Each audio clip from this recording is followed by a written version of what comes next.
बाहेर पॅकेटचे वेफर्स तर आपण नेहमी खातोच, पण कमी वेळेत आणि कमी एफर्ट्समध्ये जर हे घरी बनवून तयार होत असतील तर मग आणखी काय हवं.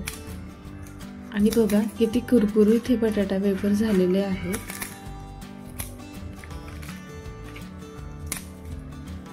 जर असे वेफर्स तुम्हाला घरी बनवायचे असतील तर हा व्हिडिओ पूर्ण नक्की बघा.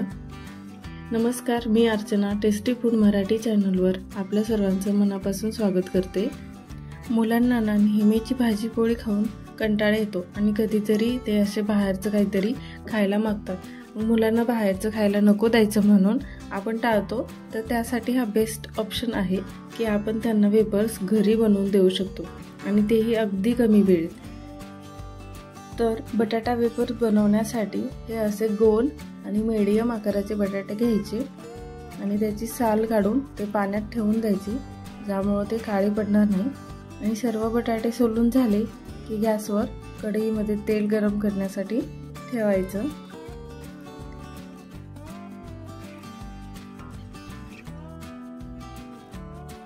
तेल गरम होईपर्यंत एका वाटीमध्ये 1 चमचा मीठ आणि थोडीसं पाणी घालून मीठ विरघळून घ्यायचं. आणि आता तेल गरम झालं आहे. तेल जास्त कडकडीत गरम नाही करायचं, तर मीडियम गरम झालेलं आहे. आता वेफर्स करताना तेल जर जास्त गरम असेल तर वेफर्सचा रंग लालसर होतो किंवा ते कुरकुरीत होण्या अगोदरच करपले जातात.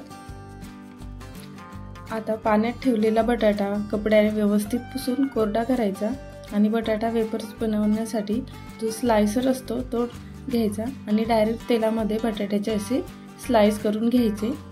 हे करते वेळी गॅसची फ्लेम लो ठेवायची आणि हे थोडं काळजीपूर्वक करायचं. स्लाइस आणि कढई यामध्ये एवढं अंतर ठेवायचं की तेल उडून हाताला लागणार नाही. शक्यतो कढई मोठी घ्या. आणि सर्व स्लाइस पाडून झाली की आता गॅसची फ्लेम फुल करायची आणि असे वेफर्स जे एकमेकांना चिटकले असतील तर ते वेगळे करून घ्यायचे.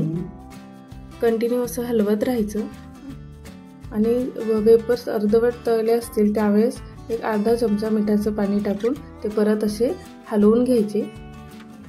आता बटाट्याचा रंग बदलला आहे आणि तो हलके आणि कुरकुरीत झालेले आहेत. या वेळेला ते असे काढून घ्यायचे. आणि बघा कलरही परफेक्ट असा बदामी कलर आलेला आहे. थोडाही लालसर किंवा करपले नाहीत आणि किती कुरकुरीत झालेले आहेत.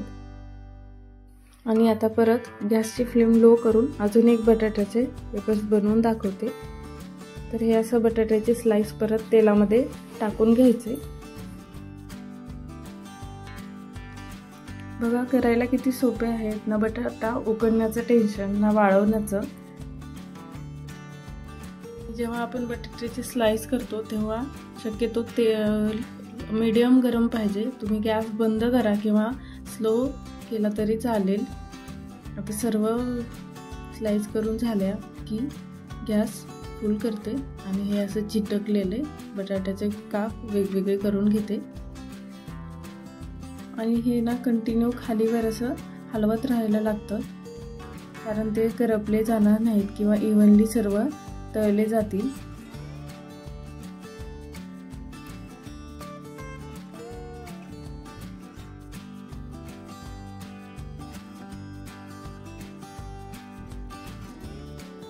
आणि आता वेफर्स अर्धवट तळले गेलेले आहेत. आता थोडंसं मिठाचं पाणी टाकून घ्यायचं. आता मिठाचं पाणी टाकल्यामुळे ना तेलचा थोडा आवाज येतो, पण तेल उडून बाहेर येणार असं काही होत नाही. थोडासा आवाज येतो फक्त. आणि आता परत 2 मिनिटं असंच तळून घेतले की ते असं हलके दिसायला लागतं आणि लगेच आपण ते काढून घेऊया.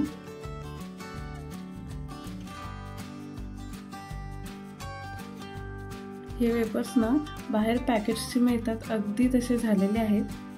आणि तुम्हाला हवं असेल तर त्यावर थोडीसे लाल मिरची पावडर टाकून घ्या. आणि बघा किती कुरकुरीतही झालेले आहेत.